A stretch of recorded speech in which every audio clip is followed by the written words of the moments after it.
Falar de geografia física no Enem é falar de meio ambiente, recursos naturais e impactos antrópicos na natureza.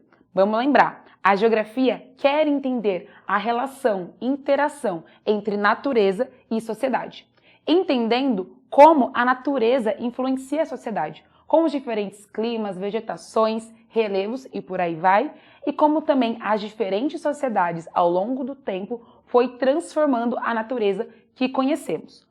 Se eu falo então da geografia, ela vai ser uma ciência muito ampla, porque justamente tentamos entender desde o substrato rochoso até o teto da atmosfera e tudo que está no meio deles, desde as interações sociais aos fenômenos naturais. E quais são as camadas, os elementos naturais que compõem a superfície terrestre e o planeta Terra como um todo? Nós temos a atmosfera, camada de ar, a hidrosfera, com rios, mares, águas subterrâneas, temos a biosfera, as vegetações, biomas, animais, e temos também a geosfera. A geosfera é justamente as camadas internas da Terra, que são elas a crosta terrestre, o manto e o núcleo.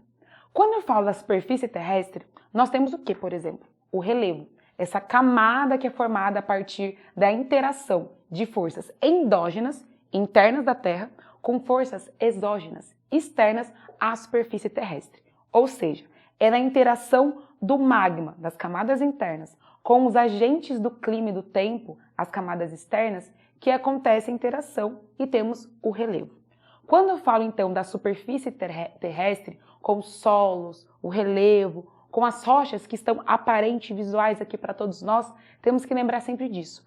Vai ser formada a partir dessa interação de forças internas com forças externas, ou seja, interações endógenas com interações exógenas. Podemos falar que as formas de relevo são como esculturas, que têm como matéria-prima o subsolo rochoso, com rochas, minerais e o próprio solo.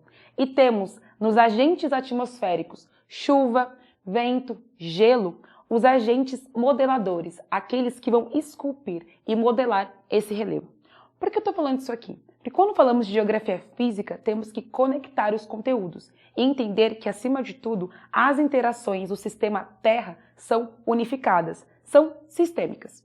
Agora nós iremos falar sobre dois tópicos que aparecem bastante no Enem. O primeiro deles, nós iremos falar sobre climatologia e mudanças climáticas.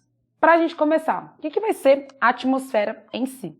A atmosfera é essa camada de ar que é formada por uma mistura de gases, que é uma camada de ar sem cheiro, sem cor, algumas vezes tem um cheirinho, uma corzinha estranha, mas de maneira geral tem essa característica. Quando eu falo do sistema atmosférico que nos afeta, que afeta o relevo também, estou dizendo dessa camada atmosférica que é mais próxima da superfície. Nós chamamos isso de troposfera. Tem em média 12 quilômetros de proximidade aqui com a superfície terrestre, com o nível do mar. Se eu falo agora de climatologia, o que eu não posso esquecer? A diferença entre clima e tempo. Se eu falo tempo, eu estou falando sobre o estado atual da atmosfera, como a atmosfera está agora. Então, por exemplo, agora o tempo está nublado, está um pouco quente, está ensolarado. Agora, se eu falo clima, é a sucessão habitual e regular de um determinado tempo. O que significa isso? Significa que tem uma caracterização. Foi observado o tempo atmosférico durante pelo menos ali 30 anos para dizer qual é a característica climática daquele lugar. Vou dar um exemplo aqui. O Brasil, um país tropical abençoado por Deus, certo? Mas o que significa ser e ter um clima tropical? Ser um clima tropical significa que tem uma estação chuvosa e uma estação seca. É isso.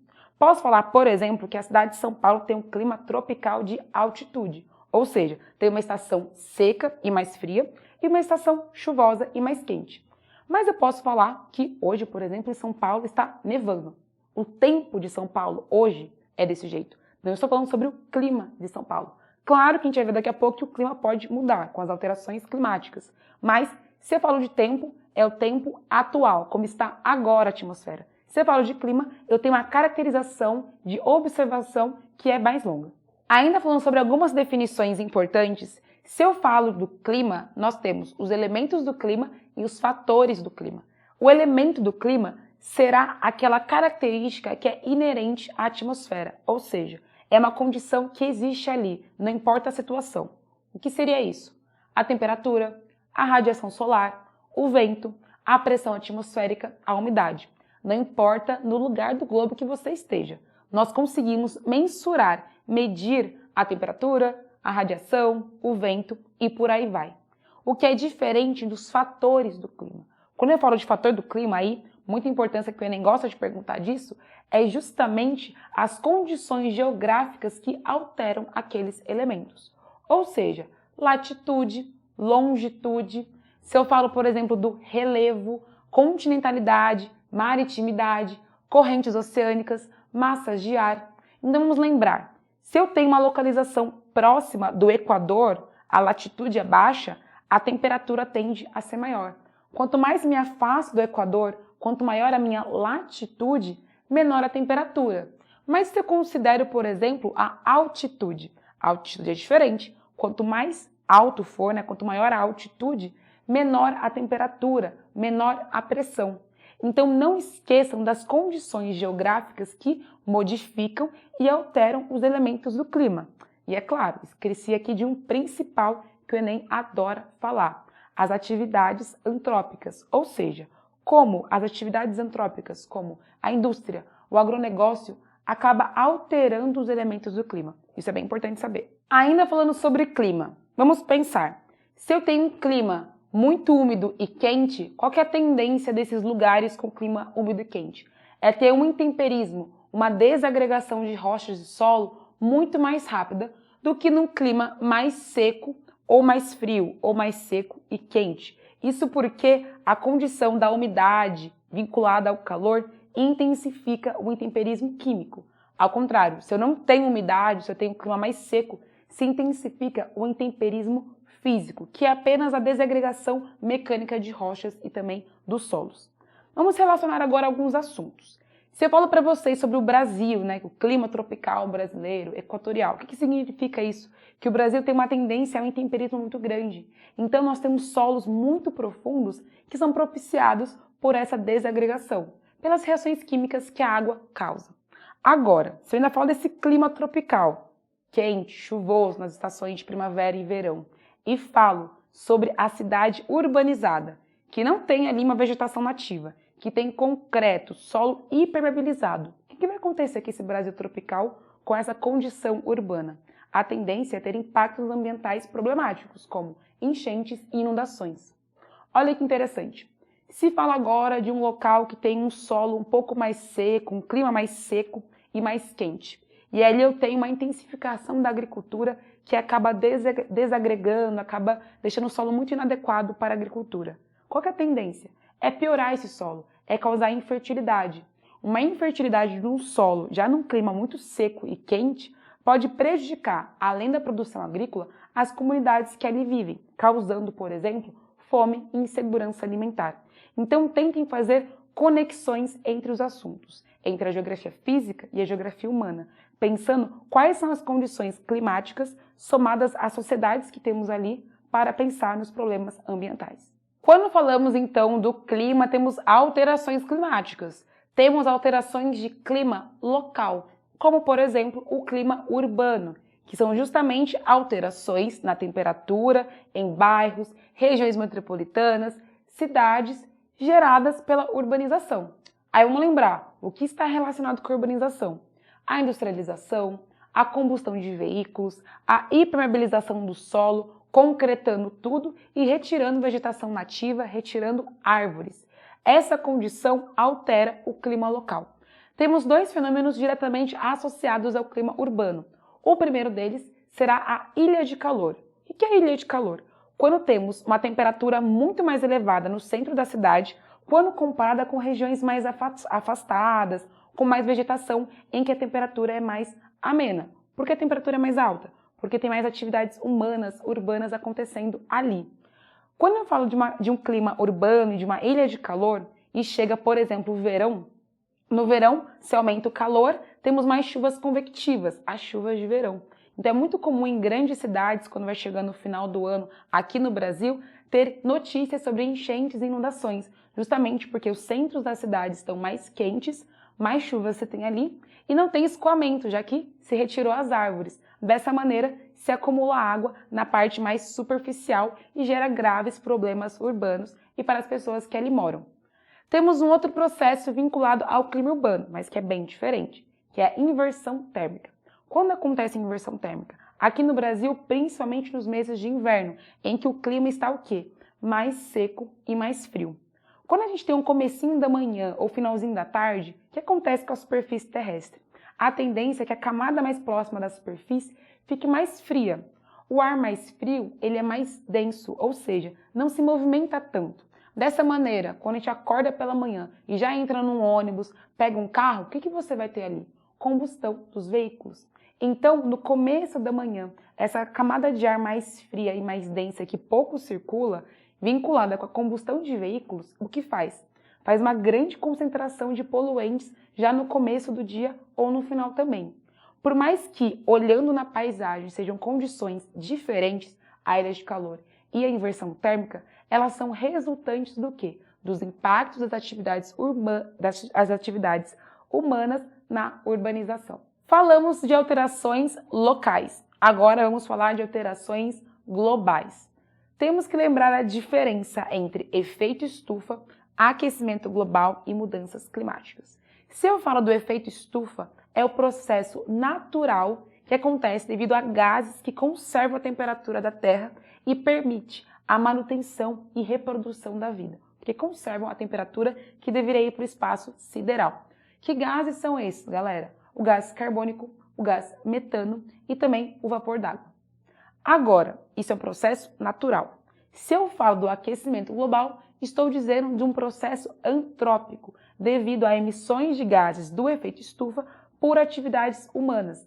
E necessariamente o aquecimento global se pressupõe o aumento da temperatura global média devido a ações do homem. Que ações são essas, gente? Estou falando da industrialização, da urbanização, que gera combustão de veículos, emissões de dejetos industriais que acabam poluindo a atmosfera, da agropecuária também e da produção de energia. Então, tem que diferenciar o que é natural, efeito estufa, do que é uma ação antrópica, aquecimento global.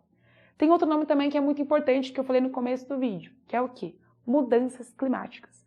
As mudanças climáticas são alterações que persistem ao longo de décadas, anos, de milhares de anos. Eu estou dizendo necessariamente de uma mudança em variabilidade, em magnitude.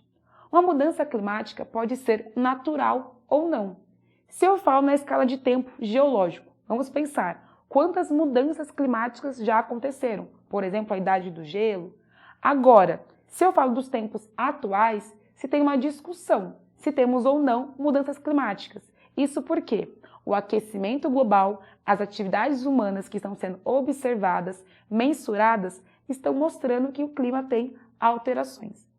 Mas não podemos esquecer, mudanças climáticas podem ser naturais ou, como se discute hoje, podem ser causadas por ações do homem. O Enem adora perguntar sobre quais são as possibilidades e mudanças para alterar essa situação do aquecimento global. Vamos pensar em algumas possibilidades. O reflorestamento, parar com as emissões de combustíveis fósseis, mudar a matriz energética mundial. Mas essas possibilidades são nossas realidades atuais? Não é muito bem assim. Isso por quê? O IPCC, que é a sigla em inglês para Painel Intergovernamental para Mudanças Climáticas, publicou esse ano um relatório que disse: a condição climática mundial é irreversível, ou seja, só vai agravar com o passar dos anos e das décadas se não fizermos nada. Mas esse mesmo relatório mudou um pouco a sua ênfase, mostrando que agora temos que nos adaptar à condição climática existente no mundo e não mais dando tanta ênfase a questões de mitigação. Ou seja, a proposta, a proposição e as possibilidades atuais na questão climática global, segundo o relatório e segundo pesquisadores, é se adaptar ao que vamos viver e não mais conseguir criar uma prevenção dessa situação. Vamos aqui para esse exercício de clima bom, clima de fazer exercício. Olha a piada ruim, gente. Vamos lá, gente. O Painel Intergovernamental de Mudanças Climáticas, o IPCC, na sigla em inglês, prevê que nas próximas décadas o planeta passará por mudanças climáticas e propõe estratégias de mitigação e adaptação a elas. As estratégias de mitigação são direcionadas à causa dessas mudanças, procurando reduzir a concentração de gases do efeito estufa na atmosfera. As estratégias de adaptação, por sua vez, são direcionadas aos efeitos dessas mudanças, procurando preparar os sistemas humanos às mudanças climáticas já em andamento, de modo a reduzir seus efeitos negativos. Então, aqui, relatório do IPCC de 2014. Então, considerando as informações do texto, qual ação representa uma estratégia de adaptação? Que é a letra já dada pelo IPCC, que agora nós temos condições de adaptar-se à situação climática que está dada. Bom, se eu falo de adaptação, o próprio texto já diz, são ações direcionadas aos efeitos da mudança. Então, eu não estou falando de situações que tentam mudar a causa, estancar o problema, certo? Então, vamos ver aqui as alternativas. A letra A, construção de usinas eólicas. Letra B, tratamento de resíduos sólidos. Letra C, aumento da eficiência dos veículos. Letra D, adoção de agricultura sustentável de baixo carbono. Letra E, criação de diques de contenção em regiões costeiras. Pessoal, se eu falo de construção de usina eólica, eu estou pressupondo o quê? Uma mudança na matriz energética com menos uso de combustível fóssil, certo? Então, eu já sei que isso é o quê? Uma estratégia de mitigação. Eu quero estancar a causa do problema. Parar de consumir, de emitir combustíveis fósseis. Tratamento de resíduos sólidos, gente. Se eu falo de resíduos sólidos, eu estou falando do lixo, por exemplo. Vamos lembrar, um dos resultados da decomposição de lixo, de resíduos sólidos, é o metano. O metano é um dos gases do efeito estufa que acabou também se vinculando aí ao aquecimento global. Então, nós temos aí o tratamento do resíduo sólido pressupõe o quê? Se eu trato o resíduo sólido, eu consigo diminuir também essa decomposição do metano. Dessa maneira, também, eu iria causar o quê? Eu iria estancar a causa do problema. Então, seria mitigação.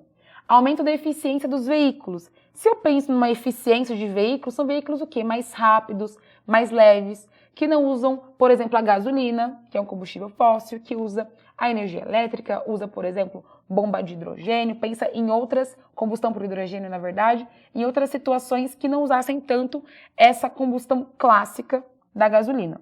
Então, é uma estratégia do quê? De mudar a causa, né, de estancar a causa das mudanças, combustão, emissão de combustíveis fósseis. Aí a letra D, adoção de agricultura sustentável de baixo carbono. Se eu penso numa adoção de uma agricultura que usa pouco carbono, que espelhe pouco carbono, que emite pouco carbono, eu estou pensando mais uma vez no quê? Estratégias de mitigação, direcionados à causa das mudanças. Quero reduzir a concentração de gases do efeito estufa na atmosfera, certo? E aqui, gente, criação de diques de contenção em regiões costeiras. O que já está dado? A temperatura vem aumentando e nós temos a elevação do nível do mar. Cada vez mais, na linha costeira, nós temos o avanço do mar, certo? Como uma das consequências, das reverberações possíveis do aquecimento global. O que vai ser o dique? O dique é uma estrutura, como se fosse um grande muro ali, uma parede, que vai tentar conter o impacto dessa água que está avançando na região costeira, na linha de praia. Então, o que o dique funciona? Como um estanque, como um obstáculo para uma coisa que já está acontecendo, que é a elevação do nível do mar, que é o avanço do mar em direção à área de praia, linha costeira. Então, esse aqui vai ser uma estratégia voltada para a adaptação, ao efeito do que já está acontecendo, do que já está dado. Por isso, a alternativa correta é a letra E. E é isso aí, gente. Adorei isso. Vamos aqui para essa questão de clima, começando aqui por esse textinho, esse trecho.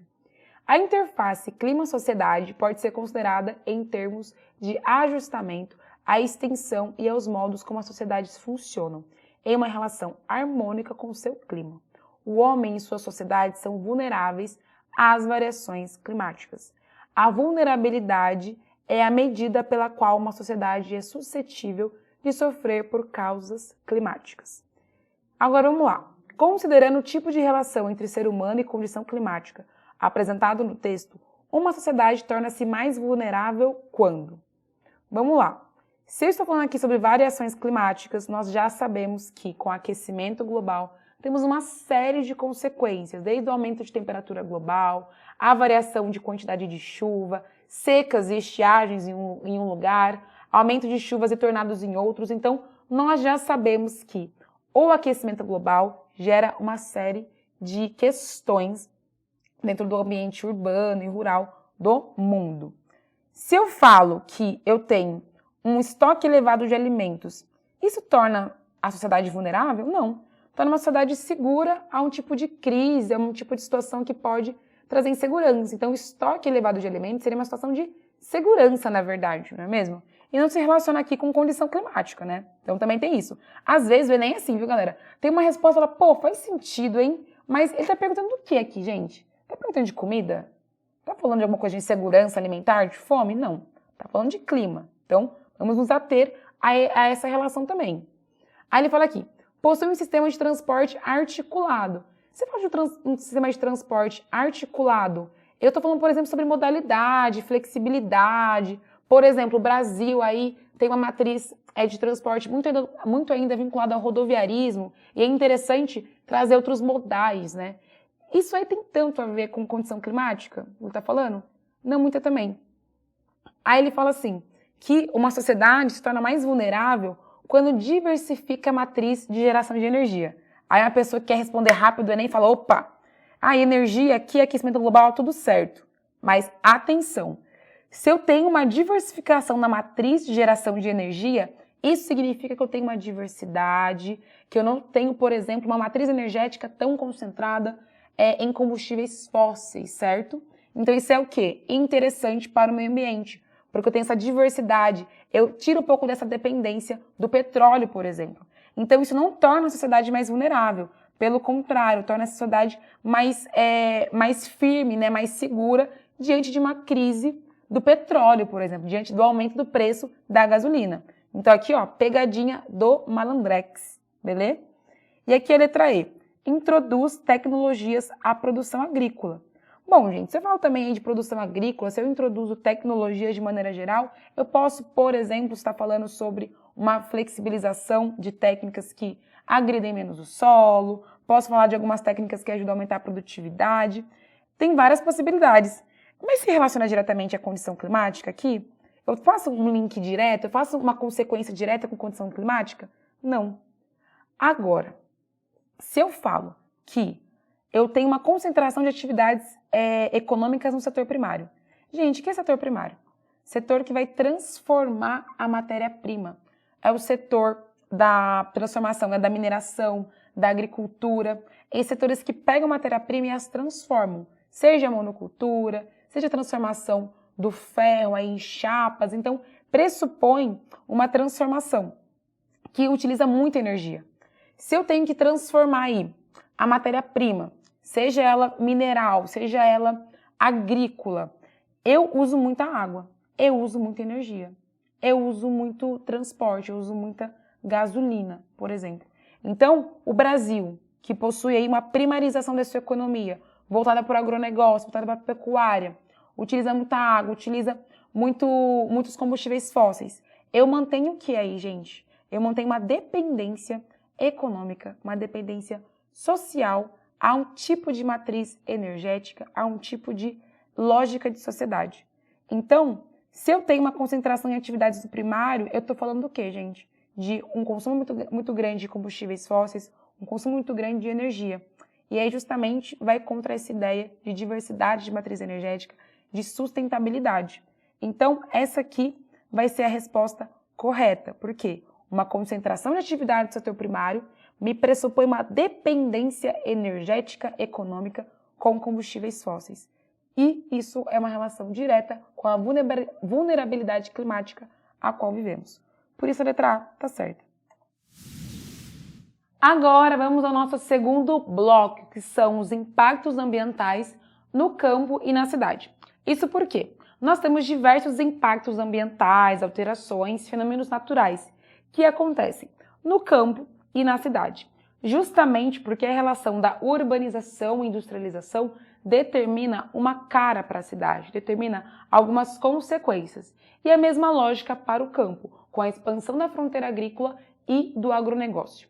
Quando eu falo de impacto ambiental, é qualquer alteração física, química, climática causada no meio ambiente. Mas vamos lembrar também o seguinte, galera, quando eu falo de impacto, o ser humano existir já gera um impacto. O que estou levando aqui são impactos intensos que alteram a paisagem e que principalmente se faz uma discussão sobre será que aquele recurso vai conseguir se manter para gerações futuras? É uma discussão que se discute sempre junto com a ideia de sustentabilidade.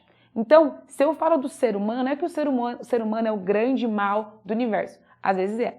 Mas quando eu estou falando aqui dessa ideia de impacto ambiental, é como a sociedade, como modo de produção operante, determina a paisagem, seja natural, seja antrópica. Quando falamos então dos impactos ambientais no espaço urbanizado das cidades, nós temos alguns deles e que são todos ligados aí com a expansão da indústria, né? Lembrando que industrialização e urbanização estão aí andando juntos. Nós temos a poluição atmosférica, que é a contaminação do ar por gases tóxicos, seja dos combustíveis fósseis, emissões dos gases do efeito estufa, que são intensificados agora pelo aquecimento global, como também pelas emissões industriais, que mandam metais pesados aí também para a atmosfera.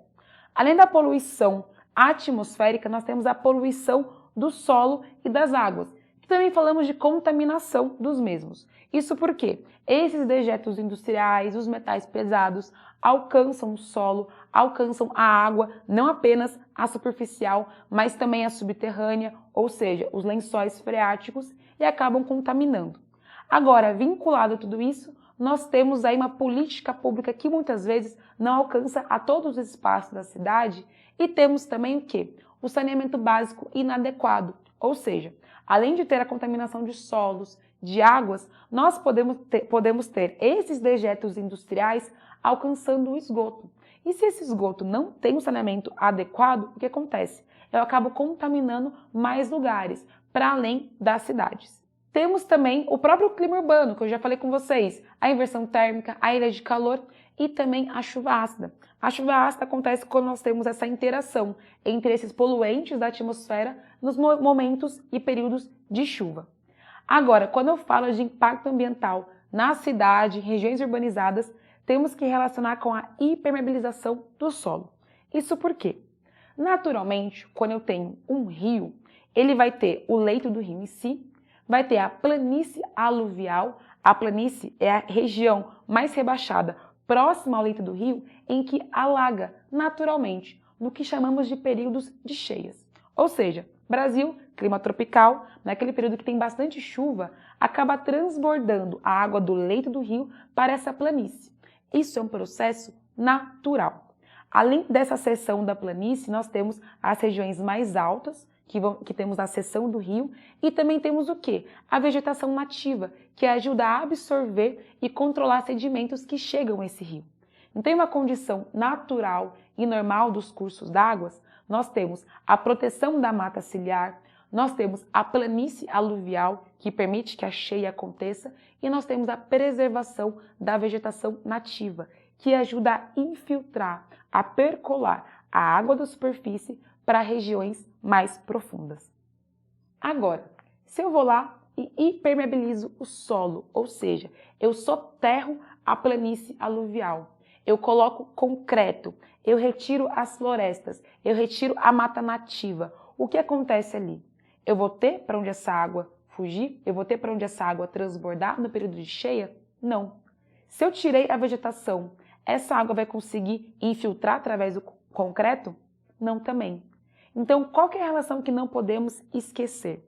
Quanto mais impermeabilizado o solo for, menor será a infiltração nesse espaço. Agora, quanto mais florestado for, quanto mais vegetação nativa se tiver, ou reflorestado também, mais esse solo vai conseguir absorver a água e chegar para o lençol subterrâneo. Então, se eu falo do espaço urbano, por que tem tantas enchentes e inundações? Porque nós temos uma condição em que a água que vem da atmosfera, que vem da chuva, mais superficial, não consegue infiltrar no solo, nas profundezas. Então, é uma relação inversamente proporcional. Quanto mais concretado for, menor vai ser a infiltração. Quanto mais reflorestado, quanto mais mata nativa se tem, maior a infiltração dessa água. Saindo agora da cidade e indo para o campo, vamos aqui conversar um pouco mais sobre os impactos nesse espaço rural. Mas só fazendo aqui um adendo. O Enem também gosta muito de falar sobre isso. Cada vez mais a diferença entre cidade e campo vai diminuindo, entre espaço rural e urbano. Isso porque, com o avanço do agronegócio, nós temos cada vez mais cidades no campo, na área rural, que são modernizadas a serviço do grande capital financeiro. Então, por mais que a gente faça uma divisão teórica de organização de pensamento para falar de impactos ambientais na cidade e no campo, não podemos esquecer que essas relações estão cada vez mais conectadas, principalmente pelo mercado financeiro, pelos bancos e, no caso, o agronegócio também. Agora vamos falar aqui. Se eu estou falando de campo, eu vou falar o que com vocês? De agropecuária, de agricultura. E quais são os impactos relacionados nesse tipo de relação? Bom, se eu falo da produção agrícola, da produção pecuária, pressupõe falar do solo. É a partir do solo, esse recurso natural elementar que a produção agrícola e pecuária acontece. Então, o uso inadequado do solo, o uso intensivo dele, acaba gerando uma série de impactos. Mas o que vai ser o solo, galera? Se eu falo do solo, ele vai ser um material inconsolidado que vai ser formado a partir da interação de uma rocha matriz ou material de origem, a partir de uma relação de um relevo existente, de ações do clima, de organismos vivos que, com o passar do tempo, gera esse material inconsolidado. Eu gosto às vezes de chamar de terra, mas quando eu falo de terra, não se traz essa ideia tão complexa que é o solo. O solo tem vida, ele tem ar, ele tem nutrientes, ele tem bichinhos, formigas, cupins, e necessariamente se pressupõe um tempo de formação.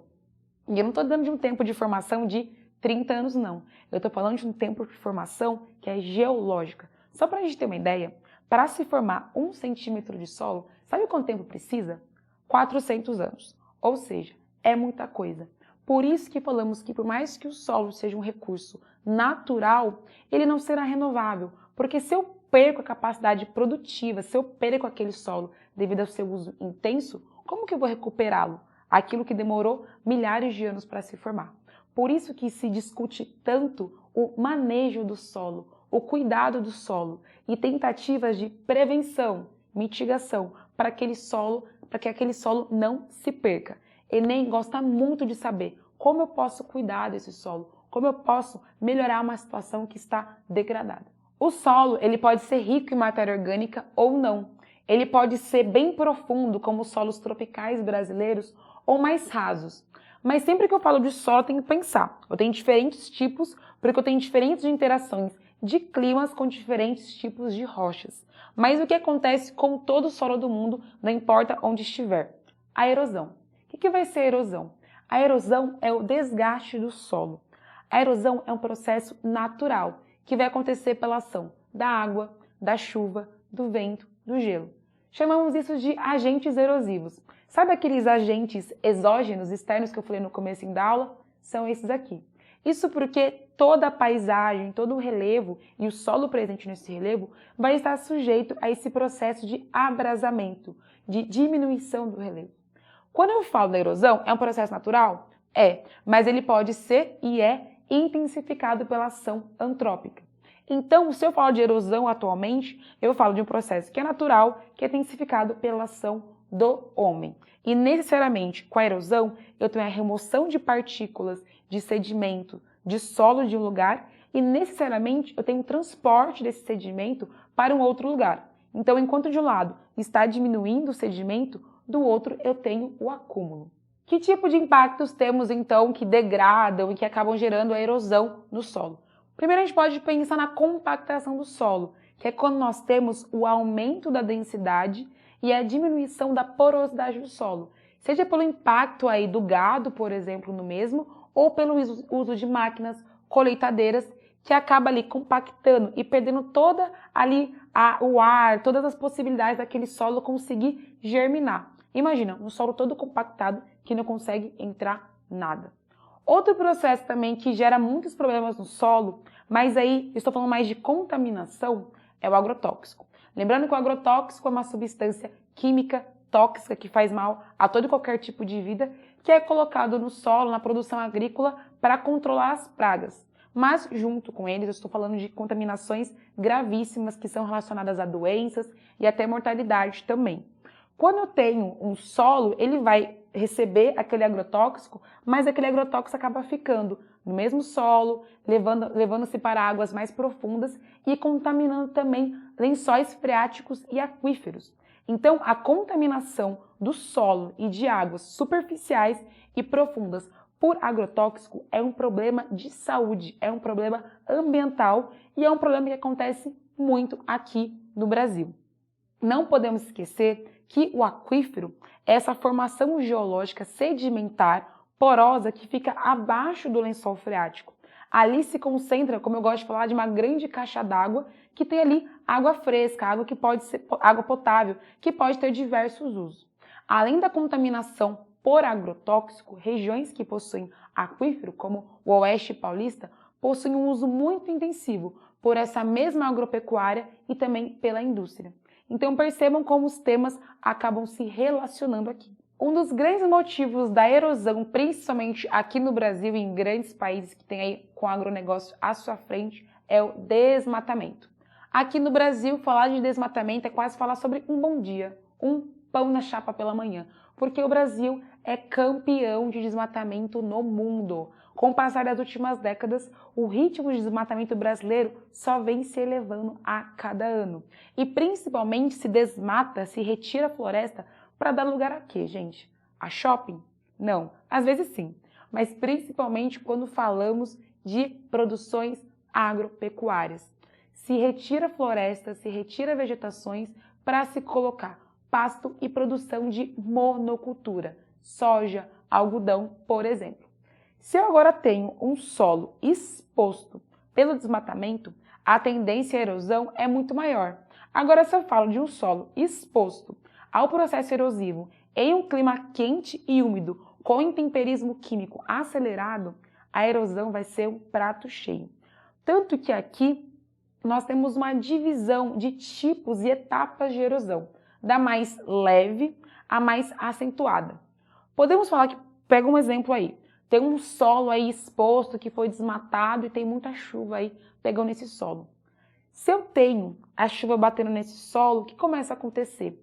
Uma remoção superficial desse sedimento e da vegetação restante ali. Esse tipo de erosão mais superficial, que vai levando essa camada mais próxima aí, nós chamamos de erosão laminar. Por que laminar? Como se lembrassem lâminas, finas lâminas que são retiradas. Agora esse solo vai ficando mais exposto depois de uma erosão laminar. O que pode acontecer? Essa chuva que vai batendo no solo não tem mais a vegetação para conseguir diminuir o impacto da chuva. A chuva vai batendo com muita força. Dessa maneira, vai se criando caminhos, estratificações, os sulcos, que justamente pela ação da água batendo vai acabando criando buraquinhos e caminhos nesse solo. Depois disso, se essa percolação, se essa chuva começa a aumentar cada vez mais, além desses sulcos, vai se embrenhando, vai se aprofundando e criando alguns buracos mais profundos, a qual nós chamamos de ravinas. E se a erosão continua, não tem uma proteção e manutenção desse solo, as ravinas podem abrir em grandes buracos de grandes extensões aí de metro que chegam até ao lençol freático, que chamamos de vossorocas. Aqui no Brasil é um processo muito comum. Primeiro, porque a erosão é um processo natural, nós temos aqui um clima muito quente, muito propenso ao intemperismo químico. Agora, se eu tenho o desmatamento, o uso inadequado do solo, piora muito mais a situação. Por isso que falar de vossoroca, falar de ravina, é falar sobre como estamos produzindo no campo, o que estamos fazendo no campo, além de desmatar. Nós estamos expandindo a fronteira agrícola e nós estamos usando dessa maneira inadequada e intensiva. Além da erosão laminar, dos sulcos, das ravinas e vossorocas e do intemperismo químico intenso, nós temos um outro termo para falar dessa erosão, dessa retirada de sedimentos e de materiais de maneira intensa. O nome disso é lixiviação. A lixiviação é a lavagem das rochas e dos solos. Isso por quê? Se eu tenho um temperismo químico muito intenso, eu tenho muita chuva, eu tenho um solo exposto ao desmatamento, um solo todo fragilizado, a tendência às reações químicas da água da chuva a levar todo esse solo embora é muito grande. Tentem sempre lembrar que lixiviação tem essa ideia de lavagem.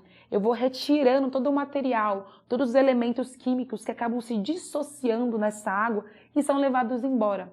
Vamos lembrar um pouco da química também. Se eu falo de reações químicas causadas pela água, eu tenho a dissociação de elementos químicos, de íons. Nós temos oxidação desses materiais. Então, se eu falo de lixiviação em temperismo químico intenso, o que tem como resultado?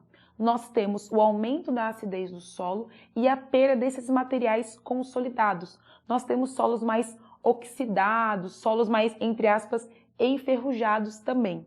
Aí vocês podem pensar, mas Ana, e aí? Como que eu cuido de um solo desse? Como que eu evito esses processos? Primeiro, reflorestamento, preservação da vegetação natural, nativa. Isso porque a vegetação protege o solo, tanto do impacto da água, como também permite a percolação e infiltração para locais mais profundos. Se não tem a vegetação nativa, se não tem a vegetação reflorestada, remanejada, esse solo vai ficar exposto ao Deus dará. E vamos pensar também, quando eu falo da erosão, é um processo natural. Se eu estou numa encosta, mesmo tendo ali uma vegetação nativa que nunca foi tocada, quando a chuva cai, a tendência é sim o sedimento acabar descendo para lugares mais rebaixados.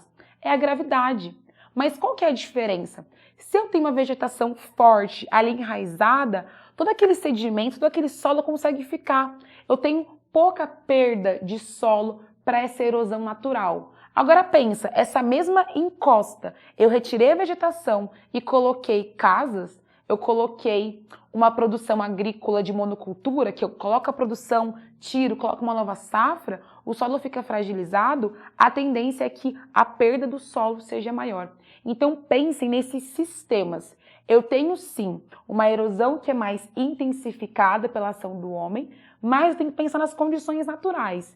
Em uma encosta, a erosão vai ser muito maior do que uma área de planície, pela ação da gravidade. Agora, se eu estou falando de uma mesma encosta e comparo uma encosta com vegetação nativa e uma encosta com casas, com solo impermeabilizado, onde tem o solo impermeabilizado é mais perigoso ter o deslizamento.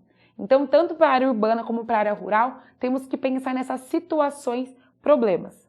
Nossa, Ana, parou por aí? Acabou os impactos ambientais no campo? Não. Temos mais dois que são bem importantes. O primeiro deles vai ser a desertificação. O que é a desertificação? É a perda do solo, é a capacidade produtiva do solo acabando pela degradação. A desertificação lembra deserto, né? Mas isso por quê? Geralmente a desertificação vai acontecer em áreas próximas a desertos, ou seja, áreas semiáridas e também áreas subúmidas. E nessas regiões que já tem um balanço hídrico que é menor, se eu tenho o uso intenso do solo, retirada de vegetação nativa, uma agricultura inadequada, a tendência é aumentar a área de deserto.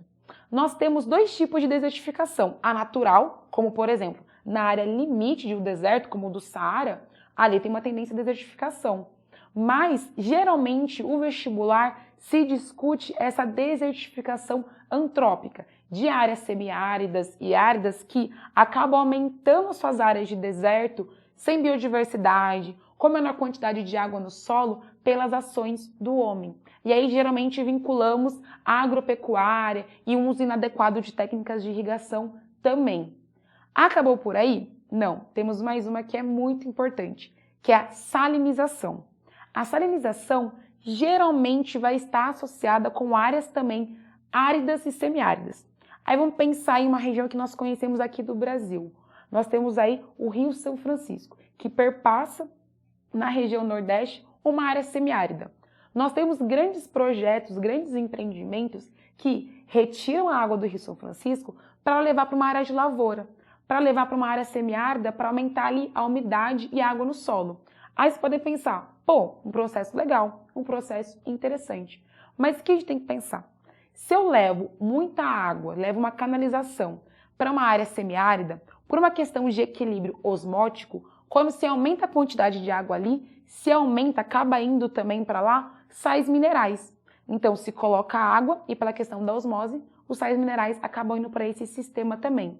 Só que se eu estou numa área semiárida, uma área muito quente, o que tem bastante ali, galera? Evaporação, calorzão. Então, com o passar dos anos, sem um controle rigoroso, com técnicas aí que entendem o tipo de solo que tem, essa água acaba evaporando e se fica ali concentrada os sais minerais. Então, a salinização acaba prejudicando também a produção agrícola. E necessariamente, eu não estou dizendo aqui para vocês que a salinização é um solo muito salgado, é um solo que naturalmente tem muito sal. Não, eu estou falando de uma região semiárida, uma região que houve uma ação antrópica de canalizar água de rios para se aumentar a água, mas que com o tempo ficou apenas concentrando os sais ali presentes. Então, para pensar nessas situações, vejam, eu estou sempre ali vinculando atividades humanas possíveis.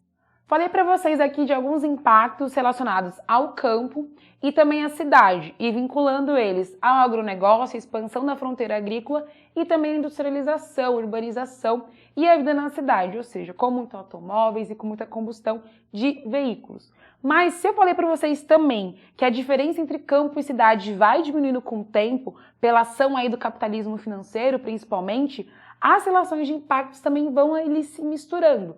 Tanto se eu falo para vocês sobre poluição atmosférica, de contaminação por agrotóxicos, metais pesados, saneamento básico inadequado, acontece tanto no campo como na cidade. Se eu falo, por exemplo, do assoreamento, que é o acúmulo de sedimentos nos leitos dos rios. Se eu tenho um processo erosivo em um rio, na cidade ou no campo, eu posso ter o assoreamento.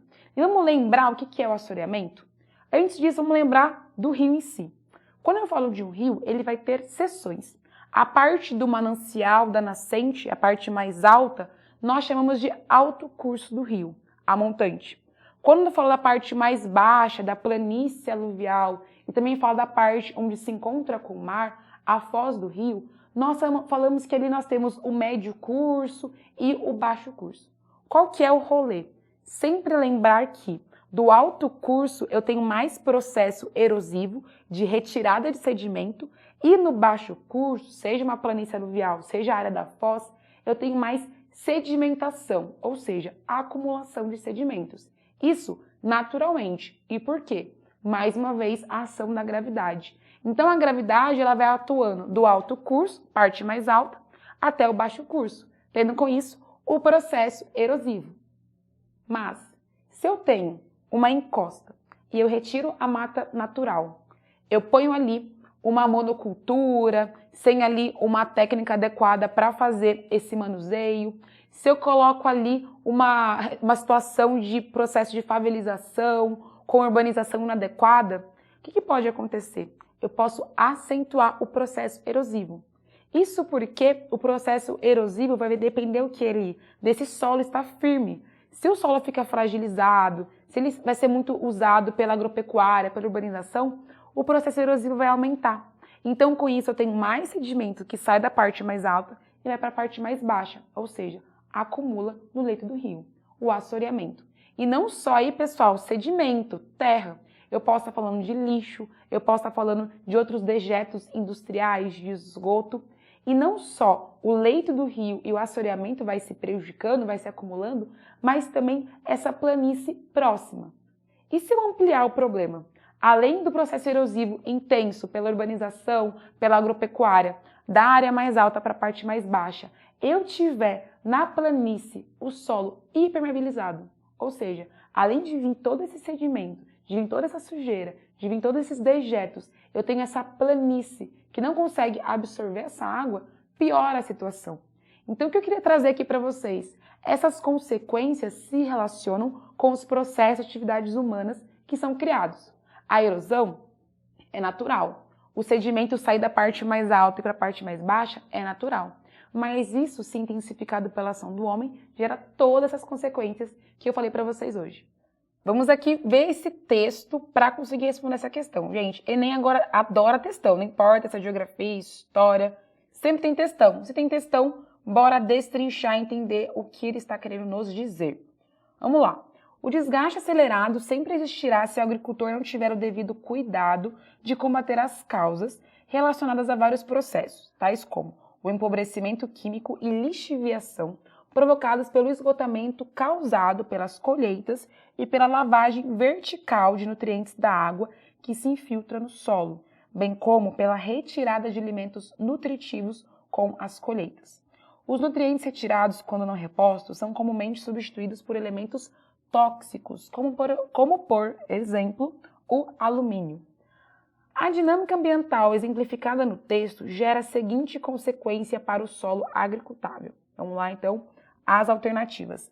Letra A, elevação da acidez. Letra B, ampliação da salinidade.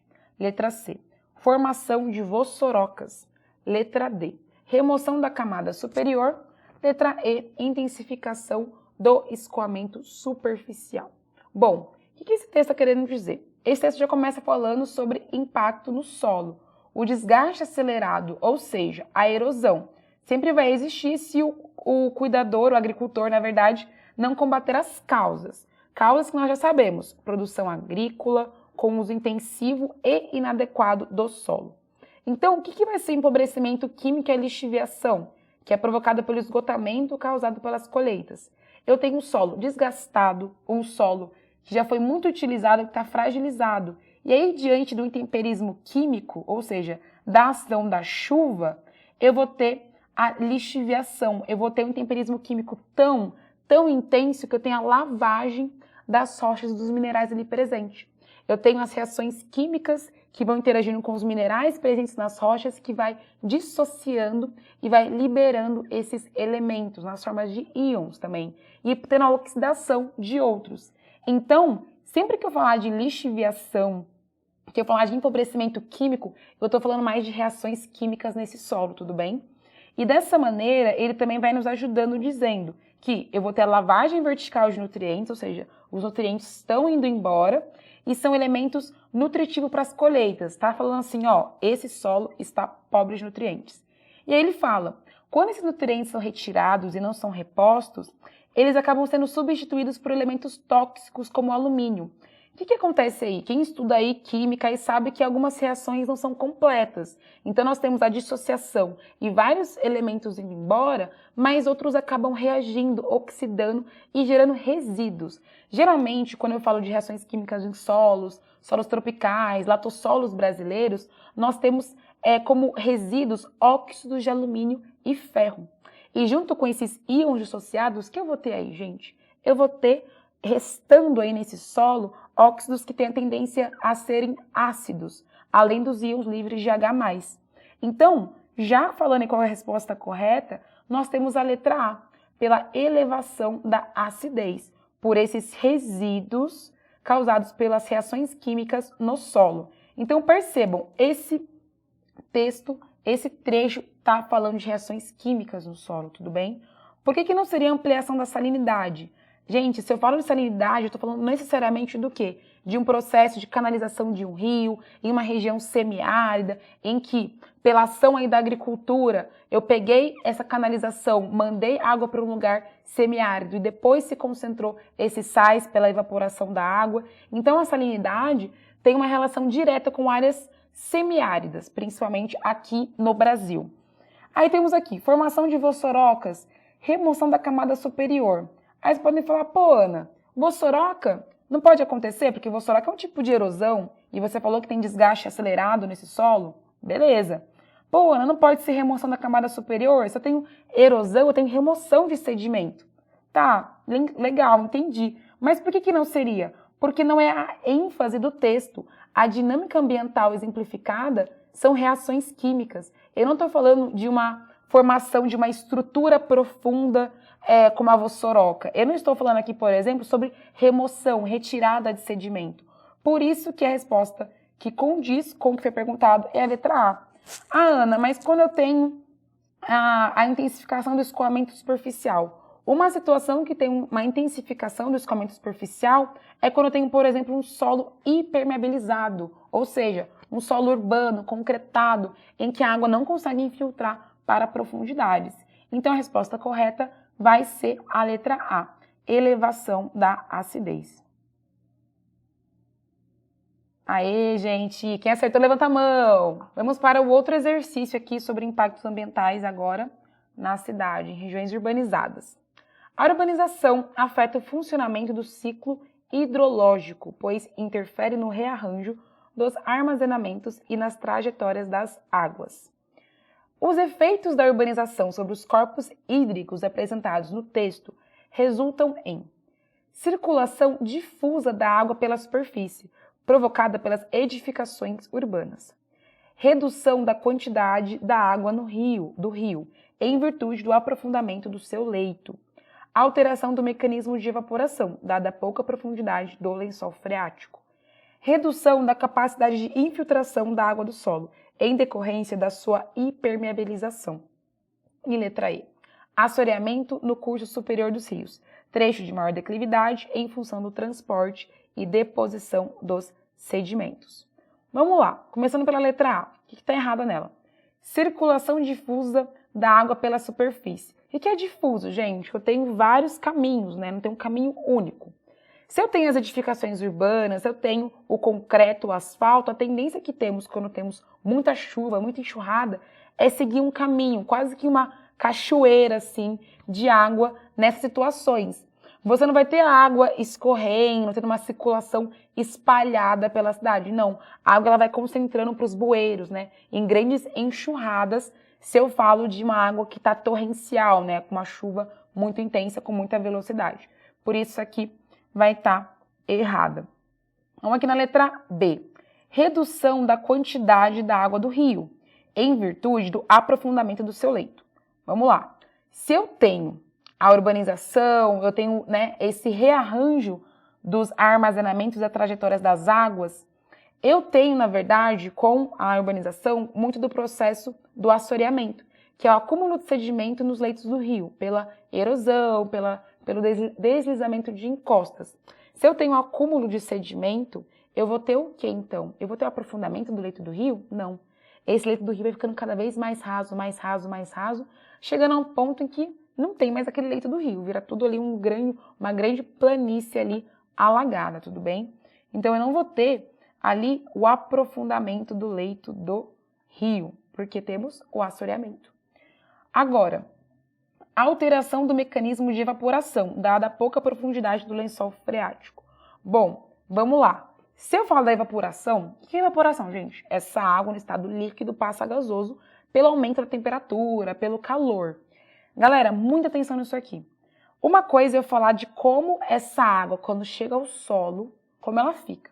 Esses arranjos de armazenamentos e trajetórias, eles acontecem por essa relação do solo com o concreto, com a mata nativa, e se vai para profundeza, se vai impermeabilizar, isso depende dessa relação, de como está esse solo. Agora, sobre a evaporação. Evaporação pressupõe uma dinâmica climática. Essa dinâmica apresentada aqui da urbanização, não estamos falando aqui sobre aumento ou não de temperatura. Então, assim, o que vai mudar, o que vai se alterar é a relação da água no solo, com o solo impermeabilizado, com o solo que consegue ali puxar e infiltrar essa água. Eu não estou falando aqui sobre a alteração do mecanismo de evaporação, porque aqui eu estou falando de uma parte do ciclo hidrológico que é a parte atmosférica. Se eu estivesse falando de uma situação sobre mudanças climáticas, sobre alguma alteração do clima regional, tudo bem, mas não é esse o foco da questão. Por isso está errado. E a letra E. Assoreamento no curso superior dos rios. Gente, essa aí você já olha e faz o quê? Um X. Por quê? O assoreamento ele vai acontecer na parte mais baixa, na planície, no leito do rio. Qual que vai ser a resposta correta? Então, gente, letra D de dado. Nós temos como efeitos da urbanização a redução da capacidade de infiltração da água no solo em decorrência da sua impermeabilização. Gente, show de bola. Justamente o solo impermeabilizado, eu diminuo a capacidade de infiltrar, porque a água não passa nesse concreto, tá? Claro que temos aí estruturas e tecnologias pensando em concretos que consigam absorver essa água, mas falou em concreto, falou em asfalto, gente, a capacidade de infiltração diminui, certo? Então a resposta correta vai ser a letra D. Aê! Para tudo, para tudo, para tudo! Gente, eu tenho uma informação muito importante e exclusiva para vocês. Quem comprar o plano Premium na semana da Black aqui do Se Liga vai ganhar 50% de desconto no extensivo de 2022. Gostou dessa informação? Tem mais. Quem comprar esse mesmo plano vai participar do sorteio de um iPhone. Gente, é esse iPhone? Não, porque esse iPhone aqui é o meu. Mas se eu fosse você, eu não deixava de comprar o plano e concorrer ao iPhone, beleza? Curte a informação? Gente, me senti aqui fazendo uma publi. Adorei. E eu espero que também vocês tenham gostado, participado e aprendido muito aqui nessa revisada. Estou aqui na torcida por vocês, mandando todas as energias positivas e continuando aqui com a gente.